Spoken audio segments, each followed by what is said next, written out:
For an urban community, we have the highest energy costs. We're closing schools. In the past 2 years, we've closed 4 schools, and we don't have housing. We don't have housing that anybody in 2025 would expect to buy in the lower 48, perhaps even in Anchorage or other parts of the state. And you talk to somebody and you say, we need investors here to build houses that will recruit people for jobs, that will bring people with children, that will help add to our tax base so we can provide better services. They're going, why? How am I going to make that work?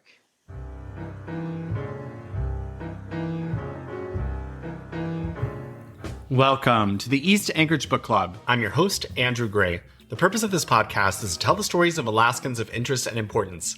Today, our guest is Fairbanks North Star Borough Assembly Chair Mindy O'Neall. Outside the Assembly, Mindy is the Executive Director of the Cold Climate Housing Research Center. CCHRC is a nonprofit organization located near the University of Alaska Fairbanks that for the past 25 years has advanced building solutions for healthier, more resilient homes in cold climates. Prior to her current roles, Mindy was the director of the coordinated campaign for the Alaska Democratic Party. She worked as staff for Senator Johnny Ellis and House Representative Gara, and later House Representative, now Senator Scott Kawasaki. Mindy O'Neall, welcome to the podcast. Thanks so much for having me, Representative. So you grew up in Iowa? I did. Southwest Iowa. Tell us about Southwest Iowa. Oh, it's a very rural part of the state. And when I left, it was Democratic. It was a blue voting state. 20 years later now, it's pretty conservative. I grew up in a small town called Creston, about 8,000 people, surrounded by little dots of towns of 20, 30, 100 people.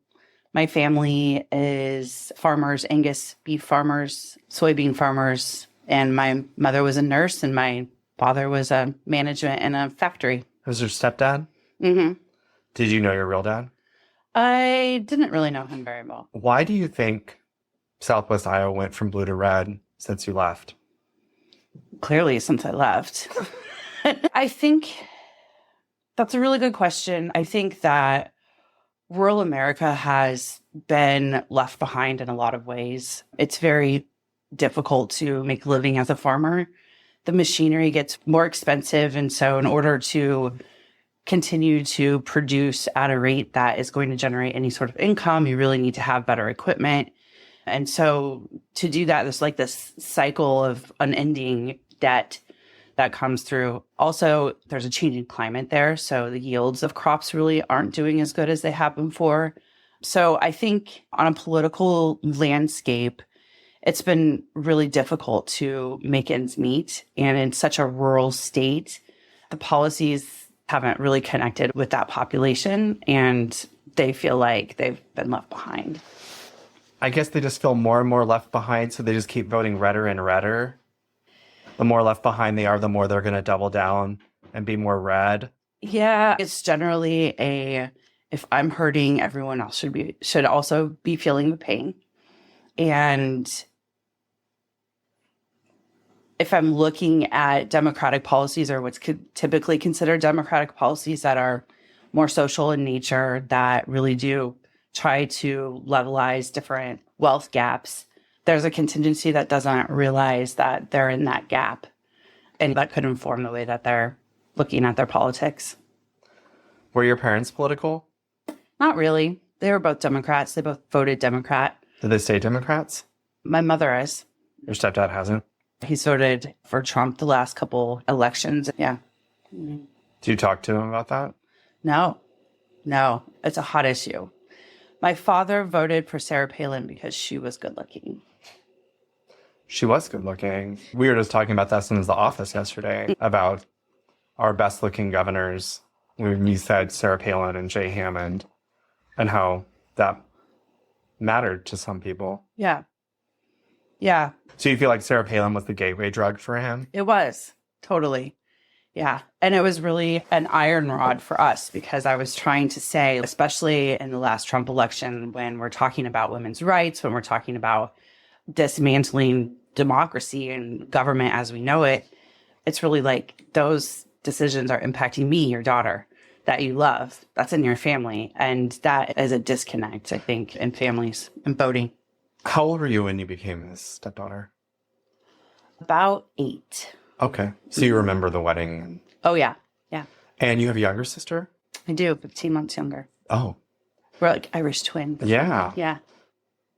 She graduated from high school in Iowa, went to college in Iowa. Iowa State University. Go Cyclones. Yeah, I was reading one of your bios. It said that you majored in event planning. Yeah. I'm sorry, I say that very dismissively, but I was like, event planning? It was a public relations. And then at the time, they had a designated area of concentration, and that was business and event planning. Yeah. So I guess you're good at planning events? Yeah, I'm really good at campaigns. I guess that's informed my campaign work throughout the years.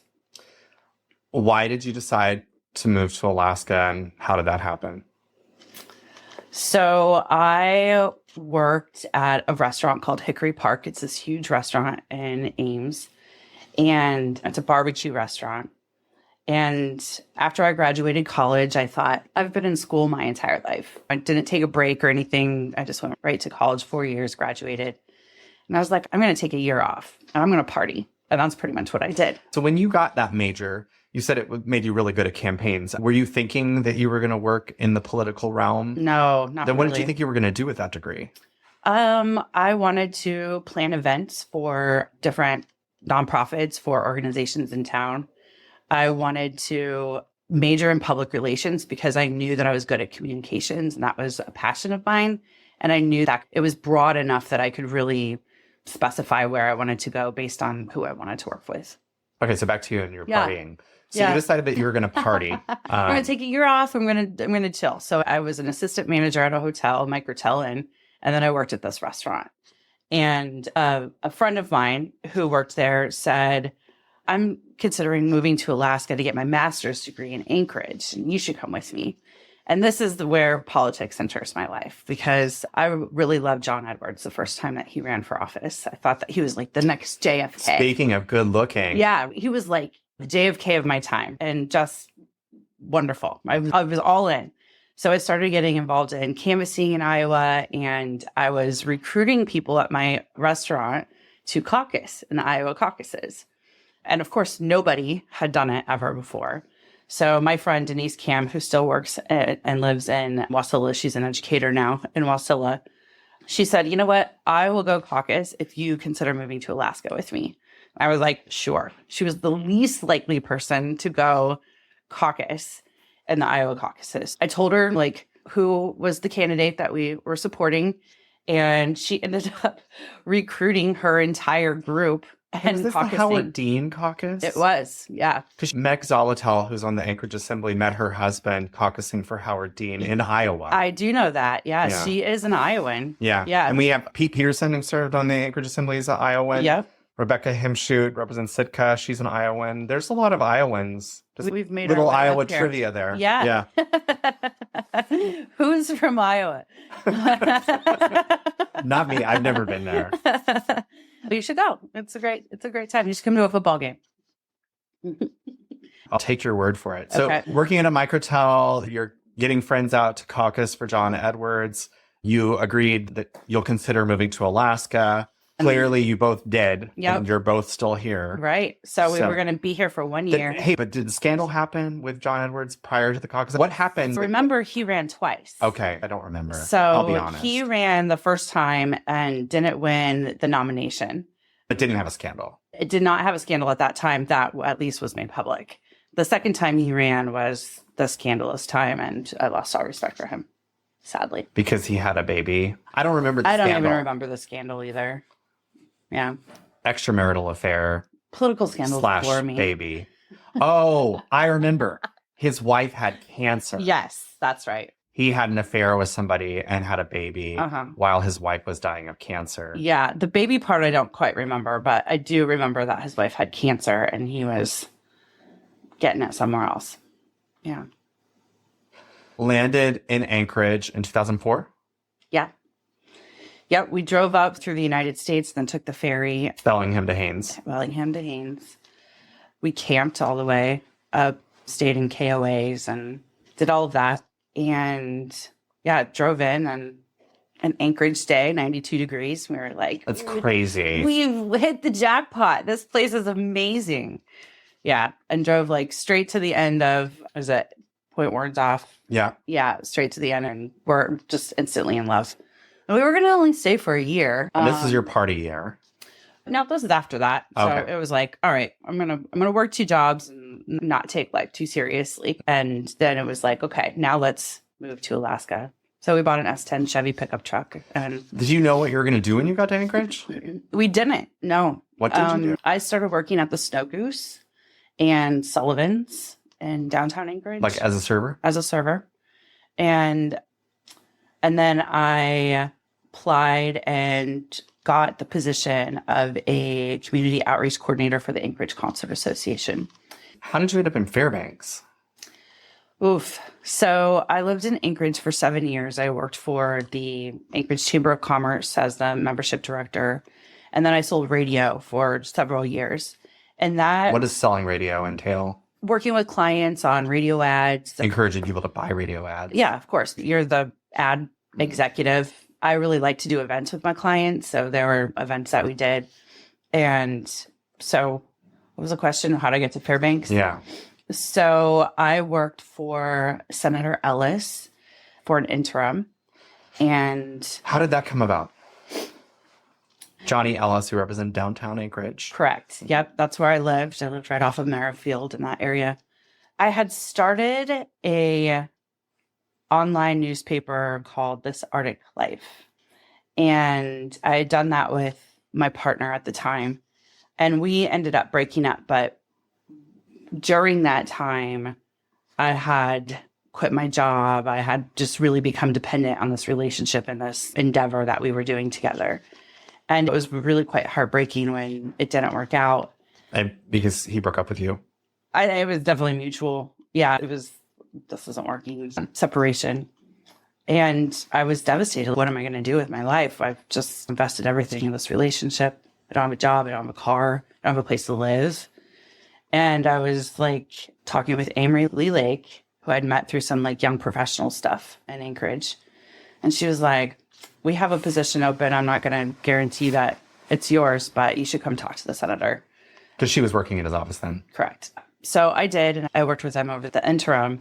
They didn't have a session position for me. So I ended up working for Gara for my first session in Juneau. And then Les hates it when I say this, but Les fired me. It was my first year in Juneau. I had no idea what was going on. Zero. Right. I was a brand new baby legislative aide. And at the risk of getting a little bit controversial, I can't imagine either of those jobs being easy for anybody working for Senator Ellis or Representative Gara. It's an open secret that those would be challenging offices in terms of the demands that are placed upon the staff. Yeah, I think that's fair, but also I didn't know what I didn't know. And I was like in love with this job. I was in love with the idea that I was interacting with policy and legislators, and it seemed important, and I was doing something meaningful. And so it didn't really matter that Johnny required us to be in the office at 8 a.m. until 4 p.m. And then we went straight to a campaign office until 10 p.m. I've heard stories about day. him leaving multiple voice messages on his staff's phones between like midnight and 5 a.m. Yeah, that was never me. I never elevated to that level. I was a lowly front staff person, but a very important job because you see everybody who comes in, you meet people of the community, you start to understand deeply the connections and the issues that people are having. And it really puts a face and a character to policy for how hard Senator Ellis and Les Gara was to work for. They cared so deeply. They wore their heart on their sleeve. And that's why they were as challenging bosses as they were, because the standard was high. But I didn't know what I didn't know. Right. So you got fired. Yeah, Les was like, you don't know what you're doing. And it was clear. I did not know what I was doing. Hey, the record, Andy Josephson worked for Finkelstein, I don't know, the end of the 80s. And it was the same situation. Like he was not kept on because he did not know what he was doing. So I think it's very common for brand new staff with no relationship to the building whatsoever to crash and burn and then come back later and do better. Yeah. Yeah, I wouldn't even say it was a crash and burn. That was a Band-Aid to keep me in Anchorage because I was floating a little bit. And so at the time, Brody Anderson was leaving Who works Scott. in Neil Foster's office Right. now. And he was leaving whose office? Scott Kawasaki's office in Fairbanks. And so I went up there just for the interim to fill in for Brody. And Scott and I worked really well together. It was a great working relationship. I'd heard worse stories about him than about Senator Ellis and Gara. And that was never the case with me. We just had a really great working relationship. And so I worked for him for 2 years, 2 sessions back down in Juneau and in Fairbanks. And that got you to Fairbanks. Yep. And the first year that I was here, all my friends that I met in the building were from Fairbanks. It was like Grier Hopkins, Joe Hardenbrook, Anna Swanson, and they were the cool kids. They were my friends. And so after that first session, I was like, what am I doing in Anchorage? I was over it. The relationship was over. I was burnt out on that. And you needed something new. I did. And I didn't want to leave Alaska, but I was over Anchorage. So you worked for 2 years in Kawasaki's office? Yeah, roughly. And he was in the house then? He was in the house. Were you in a relationship with Scott Kawasaki? Yeah. Y'all dated? Yeah. You dated while you were working for him? Our relationship started like at the end of that. And it was when it was clear that we were in a relationship, when it was clear that we were attracted to each other, when we wanted to take that to a next level, whatever. It was like, okay, I can't work for you then. And to be clear, there's no ethics against it other than personal moral ethics. Neither one of us are married. We didn't have any other spouses in other houses. So there wasn't anything that said outright that it was wrong, except that there's a power dynamic. He's your boss. Exactly. Yeah. So like once we figured out that was happening, we were like, okay, I'll go get another job.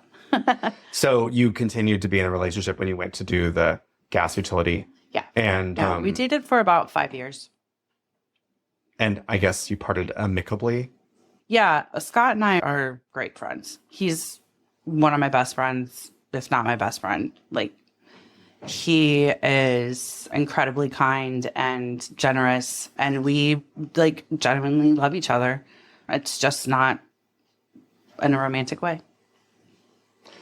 Gotcha. Now I feel better as a journalist. A journalist. Is that what you call yourself these days? It's the dying question. Everybody wants to ask that question. Nobody's ever had the guts to do it. Oh, thanks. Yeah, well, so there you go. Yeah, you earned a badge today. It wasn't that painful to ask that question. No, and it's not that juicy of a story, really. And then what happened? And then I went to run a Fairbanks mayor's campaign. And we won. So I ran that race. And then I went on to work for the Interior Gas Utility. I was the first employee there. They were a fledgling gas utility from the Fairbanks Borough. Was that your first big campaign, that mayor's race? I'd worked campaigns in Anchorage, but just as a volunteer. When I went to Fairbanks, I ran an assembly member campaign, Van Lawrence. So I started running campaigns in Fairbanks. And you won that mayor's race, so that was like a big success. Correct. And I assume, just from my much more limited experience in politics than yours, the shocker for me running for office for the first time is that there weren't that many people running campaigns. It was really hard to find people who knew how to do a campaign. So my guess is like you ran that mayor's campaign and won, that you are the campaign guru for the progressive candidates. Sure. I'll take that title. I like that title. Did you start a business, right? I did. I had a business called Blue Canoe Media. So that's communication. So I was using my media buying skills from when I sold radio. It's really hard to buy radio. It's a complex. Do you feel like radio is still important? It is in Fairbanks. I love radio. It's around more than people know it is. You are subjected to radio subconsciously more than you know that you are. I think even in online and visual, you see those ads so much, but when you hear something, you hear someone's voice, you hear their message, you hear music, it's theater of the mind. And so you get to personalize that message yourself. You could only do that through radio. So went to work for Interior Gas Line. Gas utility. Gas utility. IGU. Sorry. Interior Gas Utility. Yeah. And tell us about that and like where that led. And Yeah, I was essentially starting up an organization. So like I picked out the paint on the walls and helped figure out where our first office was going to be and the furniture that was in it and the art. And then did everything from setting up the phones and answering the phones to working with people in the community who was going to get natural gas. And I worked for corporate America. So it was a company that was hired by the utility to set up this project and manage it. And that was when I realized I am not cut out for corporate work at all. hey, corporate America did not work out for you. You realized that this was not a good fit. Yep. I started getting my master's through a program that they had. And so I quit that job to complete my master's program. So I got a master's in communications from the University of Alaska Fairbanks and was a adjunct professor for group dynamic communication. Did you feel like you needed to get that master's? I really wanted to. I did feel like that. I lacked research skills and I lacked like how to put something together. I was generally good at projects and like naturally good at a lot of stuff, but I wanted more depth to what I was doing. And I really did get that through a master's program. It was challenging for me. I was self-driven and I was teaching, which was a new sphere for me as well. I'd been out of academia for 10 years. So I was going back to school with kids and I was in my 30s. So that was interesting. I've been there and done that. And I remember feeling like just this old man in the back of the class. And it's so funny because fast forward to now, and I was like, I was in my early 30s. It's such a baby. Yeah. And everything's relative. Yeah. There were like two sides of that. One, I was like teaching undergrads. So they're looking up to like you as a 9 or 10 years right. old. Or 18. But 9 or 10 years difference. Yeah, 9 or 10 years younger. What I meant. Yeah. And then at the same time in my classes, I was with people who were 22 or 23. Right. Younger than me. And I just remember being annoyed that they didn't have life experience. They were very academic and what they knew came out of a book, where I just felt like that was annoying. Like you know what you're talking about academically, but you've never actually lived that before. And right. It doesn't 100% always translate to our lived experiences.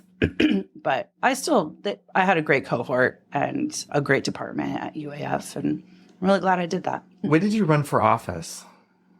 Or I guess you got appointed to the assembly, to the Fairbanks North Star Borough Assembly. So funny enough, the guy who left the Fairbanks North Star Borough Assembly, his name was Andrew Gray, and he ended up moving out of state and had to leave the assembly. I know that person exists because they're in APOC.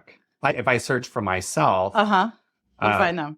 Yes. He has a different middle initial. I try to use Andrew T. Gray. Okay. That's how it appears on the ballot, just to differentiate myself from the other Andrew Gray. This also came up when I won the education raffle. And Jeff Lando, there's 11 Andrew Grays in Alaska. How do we know which one won? Yeah, so I'm aware that there's other Andrew Grays, and I was aware that there was another Andrew Gray in APOC. So you replaced Andrew Gray on the Fairbanks North Star Borough Assembly. Correct. And what was that like? So it was a public interview with the assembly. That was 2019. So I was July 2019. Pre-COVID. Pre-COVID. And then in October, I ran for my first term and was elected. And within a year through COVID, I was elected the presiding officer. If you think about the timeline, by spring of 2020, we were all virtual and we were trying to figure out what that means. How do we do business? Interesting. So you were all virtual because this Anchorage Assembly didn't do that. Oh, interesting. Yeah. It's interesting to think about my public service on a local level because it's been pretty much during COVID, which we can look at that and it's as a time in history where things started to get really whack. And I feel like in some ways it feels almost like ancient history, even though it wasn't that long ago. Yeah. But thinking it was 6 years ago already also feels, dang, that was a long time ago. Yeah. So anyway, you became the presiding officer functioning virtually, but you're still on the assembly. So you definitely have experience in non-COVID times. Yeah, sure. Was it dramatically terrible the way it was in Anchorage in terms of like hundreds of people screaming that the tyrannical assembly was destroying the city? Yeah, isn't it interesting that we were virtual, Anchorage was not, but Anchorage was getting like the amount of bullying and abuse that... Like making the national news. Yeah, that was just like, we were watching up in Fairbanks going, oh shit. We do not want that to happen here. But I do think that was really a turning point in our political discourse that is still relevant today. I think it really emboldened people to bully on a public stage. And I think that's really concerning as a public servant. It's also concerning for the community because it's now a socialized behavior. It's an accepted behavior. But when you look at recruiting people into public office, they're like, heck no. I don't want to do that. I don't want to subject myself to sitting up there while somebody points a finger in your chest and says all these untrue, terrible things about you. Have you been bullied? Oh, 100%. Yeah. It's been a rough couple of years in Fairbanks on that note. And that's part of it, right? That's part of being a public servant is you're going to get people more often than not that aren't happy. There's no way you can ever make everybody happy as a public servant. And that's fine. I can handle that all day long. But the personal attacks and the threats against public servants is just really concerning. And I think it really diminishes the role of really good people that want to do good for their community. Yeah. Did Scott Kawasaki advise you about running for assembly the first time? And only reason I bring that up because wasn't he on Fairbanks City Council like when he was like 22? Yeah, he was. Probably. I mean, I don't remember that he really. Yeah. And I guess like for people like me who their Alaska political experience is Anchorage based, we have the unified borough and city, so we just have one governing body with Fairbanks City Council versus Fairbanks North Star Borough Assembly. What's that interaction like? Who has more power? Who's in charge? Yeah, they're different. They're different levels of government. So the city of Fairbanks is a first-class city. That the difference really is that they have police and fire powers. Mayor is a voting member in a tie. He's a tiebreaker. And the presiding officer of their council. He runs the meetings. In the Fairbanks North Star Borough Assembly, the mayor is simply there to advise, and he does not get to vote. He can participate in debate. He can bring forth ordinances. He can sponsor ordinances, but he doesn't have a vote. That's just like ours. Yeah, it is very much like that. The borough encompasses the city of North Pole, the city of Fairbanks, Fox, Salcha, Esther. So all of these little communities are all part of the Fairbanks North Star Borough, which is the size of New Jersey. There's about 130,000 people spread out across that way. I have to mention Two Rivers and Salcha too, because they always get forgotten, and we don't want them to be forgotten. And then the city of Fairbanks is a really restricted small nucleus of that, of about 30,000 people.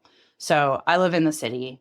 I get to vote for my city council. I also get to vote for the Fairbanks North Star Borough Assembly and mayor. I also get to vote for the mayor of the city. I don't know what you guys think about Fairbanks, but I think like we're really the last of the last frontier. I feel like we have a very pioneering spirit that is a very hands-off, less government is better. And we have 3 different official layers of government on a local level, which just really makes it quite confusing, especially if you start to add in the bases, right? Now you have military bases and people who are coming in going, there's city election, there's state election, it's on a different date and time, different cycles. So I think the level of different governments in our area is an interesting quagmire. But if you talk about consolidating, there's a lot of opposition to that. I think when we're looking at government efficiency, we really should be looking at one government and making it the most efficient as possible. But the Fairbanks North Star Borough does not have police powers. We do not have fire powers. So our fire response is through volunteer fire departments. We have the road powers, but those are paid for by road service areas. We have 279 road service areas. All of those have to be funneled through the borough. So that's another level of government you could consider that operates outside of the larger borough. In a lot of ways, we are a very disjointed government. There's nothing like it in the country and not really in the state. And there's a reason for that. It's not efficient. Mm. Are you in the majority? Yes. Have you always been in the majority? No. A couple years ago, we had a minority by one. And our assemblies are typically pretty close, or at least they have been the last few years. So like half and half. 5-4. Yeah, 5-4 votes. But you're in the majority now. Yes. I'm the current presiding officer. Wow. Oh, Madam Chair. Yes. And let's talk about cold weather housing. Yeah. Love it. Tell me about your organization, its mission, what y'all do. Sure. So Cold Climate Housing Research Center, it's a big mouthful, or CCHRC, the acronym. We're a nonprofit, been around for 25 years, was really an outcome of conversations between home builders in the state and researchers who were seeing the quality of homes that we had throughout Alaska was really poor. They were noticing that they were inefficient as far as energy. They were making people sick as far as health. And they were deteriorating, and there wasn't really a housing stock that was coming in behind that was really any better. So testing some of their building theories was the idea behind the research center. You're associated with University of Alaska Fairbanks? So we rent land from the University of Alaska. And so that was an agreement as we started to build a research center in 1999, 2000 timeframe. That was an agreement with the university at the time. Okay. You're the executive director? Yep. How long have you been the executive director? Since 2021. Yep. And did you come into the organization as the executive director? I did. Yep. So what was that job application like, and did you feel qualified to take over the organization? I was excited to put all of the skills and experience that I had in my career to work as a leader of a nonprofit organization. I really do love nonprofit work. I think that's really important. But the idea of housing and building was pretty foreign to me at the time. I'm not a builder, obviously. I'm a communicator. So that was challenging to pick that up. The application process was calling in to a board meeting at the Fairbanks Economic Development Corporation from Mexico. And Jack Bear, one of the founders of Cold Climate, who was also on the board, saying, we're looking for an executive officer. And I was looking for a job at the time. I just finished the 2020 elections and running the coordinating campaign for the Alaska Democratic Party. And so I was like, that sounds pretty interesting to me. At the time, it was like, we just need a part-time person to keep things going on. And so I called him up and said, hey, I'm interested in this job. And that was the interview process. Yeah. I got elected in 2022. I had run on housing. Housing was an issue in Anchorage, still is. Lack of housing that folks can afford. And I went to DC for a conference and had meetings with Mary Patola, Dan Sullivan, Lisa Murkowski. And my meeting with Senator Sullivan was focused on Eielson and housing, like saying, it's like, if you want to work on housing, you need to look at what's happening around Eielson. You need to look at the fact that we've got all of these additional military folk relocating there. There's not enough housing for them. This is a huge disaster. I met with Brittany Smart. Mm-hmm. What's Brittany Smart's role? She used to be the executive assistant to Bryce Ward, Mayor Ward. Attended virtually a Fairbanks chamber meeting. I was like, okay, I'm going to do what I'm told. Like, I don't really know what I'm doing. It feels weird that I'm going to step my toes all over Fairbanks, but I'm going to follow the instructions. And so what I learned, this is Andrew speaking for Andrew, not speaking for the senator, not speaking for Brittany. Sure. But my understanding was that like the military had offered to build housing for these extra 2,000 troops or whatever that were going to come up with their families. But Fairbanks was like, no, we have plenty of housing. We don't need that. We can supply it. And then folks got up here and the quote unquote housing didn't meet military standards. There was not washer and dryers. Some of them were even dry. What I understood was that some folks in Fairbanks government were like, the military has unrealistic expectations. This is an adventure. When you come to Fairbanks, you live in a dry cabin and you don't have a washer and dryer. And the military was like, yeah, we're asking people to move up with their 3 kids and they expect to be able to wash their kids' clothes and they're not being unrealistic. That's America 2022 or whatever year it was. And anyway, I don't know if you have any comment on that or how cold weather housing research fits into this conversation about the housing stock in the interior. Yeah. So in the past, we've been really quite a technical organization. We have done research on frameworks and roofs and different types of insulation and mold and like testing out how products work in severe cold climates and how to tighten up houses, how to make them more healthy, how to make them more resilient. In Fairbanks, you're absolutely correct. The military disqualified 40% of our housing stock, 40%, because it didn't meet the qualifications for exactly the reasons you said.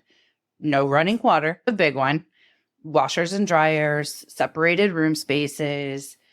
How Cold Climate is working on those solutions today is building on the research that we've done in the last 25 years and getting it into the public, working with developers and working with communities that want to improve housing, whether it's building a development of large elder housing, whether it's small cabins for planned development in that way, whether it's accessible housing or aging in place or single family homes where people can bring their families and raise their families. All of those solutions are needed in Fairbanks. We desperately need a housing plan that reflects our community with investment. But let's look at our community, right? We have some of the highest energy rates in the entire state on the road system. And you have to qualify that because rural Alaska, like we're super cheap compared to what rural Alaska has to pay. We can't discredit that. But for an urban community, we have the highest energy costs. We are looking at 30% of our community is military. The other 30% is the university. Both of those are facing extreme cuts at the moment. We're closing schools. In the past 2 years, we've closed 4 schools. And that's concerning to parents. It sends a signal that we don't have education to offer anybody who wants to stay or be recruited. And we don't have housing. We don't have housing that anybody in the 2025 would expect to buy in the lower 48, perhaps even in Anchorage or other parts of the state. We're looking at 1970s houses. We're looking at duplexes. We're looking at dry cabins. So when you acknowledge the type of problems that we have that are based in housing, which is really community development, economic development, the heart and soul of a community, and you talk to somebody and you say, we need investors here to build houses that will recruit people for jobs, that will bring people with children, that will help add to our tax base so we can provide better services. They're going, why? How am I going to make that work? It's really difficult. You put on top of that logistical costs. So getting materials up to Fairbanks, even material costs have gone up. Some are reporting in Fairbanks 75% in the last 5 years. I'm guessing new tariffs coming out today probably aren't going to help. Probably not. Hey, I think the question is, why didn't North Pole, Fairbanks, North Star, Borough want the military to build their own housing? Because my understanding is that was on the table at the very beginning, is we'll just build a ton of military housing at Eielson. And I think that's where there's a lot of frustration and anger, is that we were told you had the housing And then they showed up and it was completely inadequate. Yeah, I think the problem's a little more complex than that, which is the numbers of servicemen and women that were coming to our community were very nebulous. They weren't really clear about who was going to be coming to Fairbanks. If you look at who's building in our community, there's a handful of builders who know how to build quality housing. And we were protecting those people. We wanted to say, hey, we have local people here that know how to build. We can build those houses for you. And the information that we did have about those numbers weren't so big. They weren't scary numbers. The builders said, we think we can build those amount of houses. So like that circle just continued to perpetuate. The military was like, we can't tell you how many houses. And we're like, we can't build spec homes. That's a losing battle in our community. How many houses do you need? I think, again, I cannot speak for Senator Sullivan, but my understanding of Senator Sullivan's issue is that he really went to bat to get additional servicemen and women sent to the Fairbanks area with the hopes that they would bring their families, they would fall in love with Alaska, particularly the interior, and would stay. And so I think the frustration there is complete backfire, because what happened is then Eielson became like an overseas deployment where people left their families behind in the lower 48. They came up alone, and the chances of them later moving their families here are just slim to none. Yeah, I think we're very grateful for the work that Senator Sullivan has done to recruit the military to our area, but it's also a community effort. The borough mayor, the city of North Pole, the city of Fairbanks, we all benefit from having the military there. So it was the community raising their hands saying, yes, we can do this. But we can't put ourselves on the line if we don't know how many houses to build. Because what's going to happen, Andrew? You build a bunch of houses and no one buys it, and then you can't recoup your investment. And Right. Now we have a bunch of housing stock that we can't fill. Right. Now, you can make the argument that we have a lot of housing stock we should get rid of. And if we had better housing stock, we could start to move people into houses that are more appropriate for them. You can make that argument. A lot easier said than done.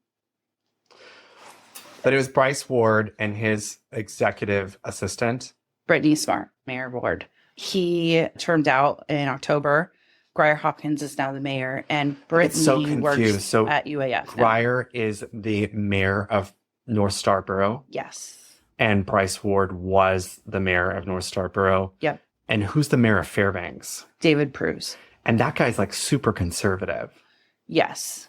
That's so interesting. Yeah. So we have a progressive mayor of the borough, which includes Fox and Salcha and North Pole. And yet we have a conservative mayor of Fairbanks proper. I would think it would be the opposite. What's my misunderstanding of interior politics? I think it comes down to they're both homegrown boys. Oh, Pruse and Hopkins. They have lived their whole life Ward? there. Yep. And so was Jim Matherly, who was the mayor before David Pruse. Oh, and also conservative. Bryce Ward is conservative. He's moderate. You say that. He's moderate. Like, I've met him many times, and this is me being controversial. I don't live in the interior. I just always thought my politics aligned with Bryce Ward. In what way? I don't know. That you care about people, that you give them dignity and respect for having a conversation, that you give them time. Yes. Yeah. I think we should all align with that in politics, regardless of whatever red or blue color you wear. Right. And Bryce was really good at that. But he was pretty conservative as far as social issues. So in the borough, we don't like to touch social issues. It's not really a part of our power. So health and social services really aren't a part of what we can do. Housing is right on the line. So we really have to make housing work in economic development definitions. But Bryce was quite risk adverse, and that was his conservative side. But it was Bryce Ward and his executive assistant, Brittany Smart. Were they the people who said, we can do this housing? We don't need help? Again, it was a community message to the military. There's a group called the Tiger Team that's met for years of movers and shakers who have leadership within the community.